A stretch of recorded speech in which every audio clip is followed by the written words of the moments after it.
The iPhone 11 Pro Max is an interesting device. Now, I have spent the last 30 days getting myself acquainted with iOS, what Apple has to offer with this new device. There are some good, there's some bad, but I have to say that Apple at least has impressed me this year. Now, you guys know I'm an Android user. I usually use Galaxy devices. But this time I said, look, let me spend some time to use the iPhone. First off the bat, it still feels like an iPhone. I'm not the biggest iOS fan, and I think iOS still has a long way to go, at least for me. People like it, that's fine, and this is not an OS discussion. But what does the iPhone 11 bring, especially my use case for 30 days? Now, the one thing I'll say off the bat that I really like is the battery life. For me, iPhones have had terrible battery life, and the increase of the battery size to 3969 milliamps is done wonders.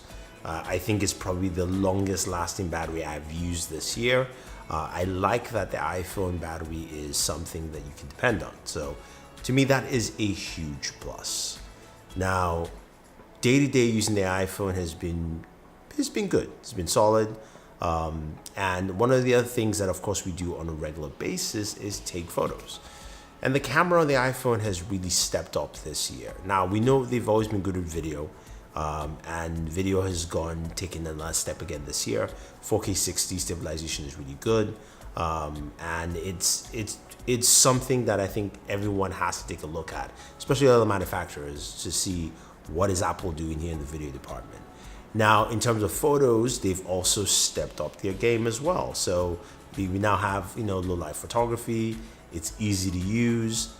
Some people like the fact that, night mode is automatic. I like that too, but I also want to be able to turn it on.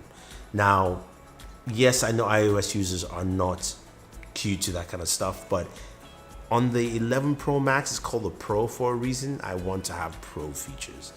Now, the camera app is improved, and there are a lot of things that you do well, but still, Apple, simply, I just want to change my video resolution or photo resolution.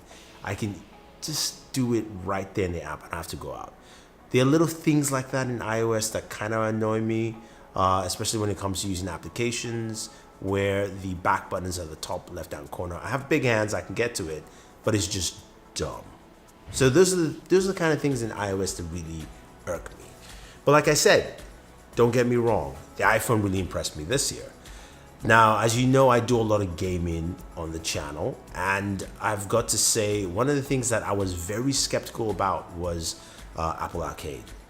I'm like, come on, Apple, you're just trying to gouge money from people. That was my mindset. Little did I know that, look, they actually have a good selection of games. I will fully recommend Apple Arcade to anyone who's a gamer, who loves to game, loves to play different types of games. It's definitely worth it. It's $4.99 a month. I signed up and I haven't canceled my subscription. I had the opportunity to, but I didn't do it because Apple has filled Apple Arcade with a lot of very good games, just to name a few here for you. Now, besides the big stellar stuff, we'll talk about, hardcore gaming on mobile phones in a second. But you've got things like Cat Quest 2. Yes, if you like cats, but if you like also adventure style games, it's a really good game. There's Punch Planet, which is kind of like a fighting game. You do have Towaga, which is a really cool game that uses light and dual joysticks there. You've also got a game called Stella, which is kind of like an adventure game. Very creepy, dark motif. What you notice here is the different graphical styles, again, pushing on the iPhone with that, A13 processor. And also like Ballistic Baseball. Again, different games that fit different types of people.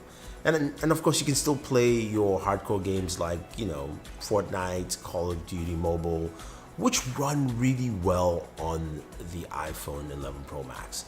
I've played Call of Duty Mobile quite a bit, and you probably noticed a Razer case on this device. Now, the reason this case is here is because Razer has a case that does a lot of cooling on your device, and I have to say it is necessary if you game on the iPhone. The iPhone tends to run very hot, always has. Apple has no special cooling like other Android manufacturers do. It's just something they just don't do. So the iPhone runs really hot. You get temperatures up to like 102 degrees or so. With the Razor case, the way it's built, it's got some special cooling pads and things like that. I've noticed it drops at least the temperatures down by 6 degrees. So if you're running 102, it goes down to like 96, then you're in par with everybody else. I like that.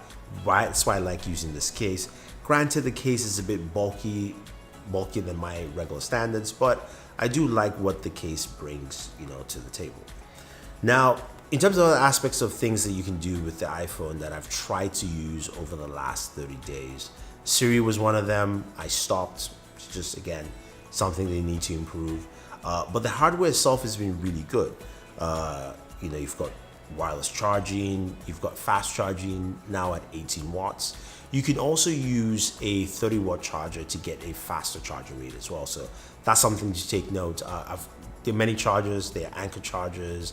I'll put a list for you guys down below to allow you get a faster charger without actually spending a lot of money on, one of the Apple chargers out there.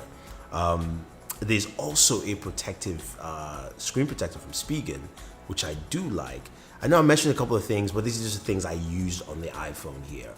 It's super easy to use. Danny Wingate had a video about it, and I'll have a link for you guys down below to check it out. It's cheap, it's effective, and trust me, if you buy a device like this, it's definitely worth it. Now, in terms of the colors, I do like, that midnight green. I think Apple's done a really good job with their color schemes this year. No, I'm glad they've gone away from the, gold every year or a different type of gold. I like to see stuff like this. I want to see a design change. I think the iPhone line is getting stale. I'm not a big fan of the design in general. I don't like this, fidget spinner design for the camera layout. And I think it was just more of a logistic thing because they have the molds, it's cheaper. That's how I look at things from Apple anyway. And the notch, yeah, if you're an iOS user or an Apple user, you're used to it, but it's things like this that take away from screen real estate. Don't like it, especially when you're gaming. To me, it's just stupid. But hey, it is what it is. I think overall though, besides some of the negatives you've heard in this video, like I said, I've been quite impressed with the iPhone this year, especially hitting the things that it didn't do well. When I said covering battery life and having probably the best battery life this year for any smartphone, at least with that battery size. Things like the ROG phone, yes, some of you mentioned that. Yes, it's got a 6,000 milliamp battery. It will beat any phone out there. As long as even when you're gaming, it probably still would. And then you've also got improved cameras, and you've seen some of the images we put up here. They've done a good job improving that. Please next year include night mode on the wide angle lens. But overall, the camera's been really good. The video is really solid on here. And I think Apple has taken the right approach on these aspects here. I would like to see more additives to a device like this. It's priced at $1,000 or $1,000 plus. And it comes with 64 gigabytes of storage, which is absolutely crazy. That's one thing at least Samsung does well, where if you're gonna pay that much, give enough storage. And I know that everybody wants to move people to cloud storage, but still, you're looking at something where you shouldn't be milking your users constantly for things like this. That being said though, those are my thoughts on the iPhone 11 Pro Max. I think it's a solid device. I think Apple has done a fantastic job on improving what they haven't done well. There's still a few things I'd like to see, but I'm happy with it so far. Anyway guys, if you have any questions or any comments about this video, if you own an 11 Pro Max and you think everything I said is completely wrong, leave your thoughts down below. If you agree with me as well, hey, sure, I would love to hear your thoughts as well. Otherwise guys, don't forget to like, share, subscribe, and always enjoy your entertainment.